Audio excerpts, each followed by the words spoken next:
خبر شامل کرتے ہیں گمبٹ سے ڈسٹرکٹ رپورٹر منیش کمار کی۔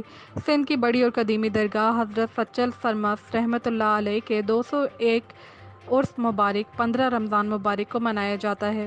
اسی حوالے سے درگاہ پر کافی تعداد میں زائرین کا آنا جانا شروع ہو گیا ہے۔ عظیم صوفی شاعر اور ولی کامل حضرت سچل سرمست درگاہ فیض صوبہ سندھ ضلع خیرپور میرٹھ کے ایک چھوٹے سے قصبے درازہ شریف میں موجود ہے۔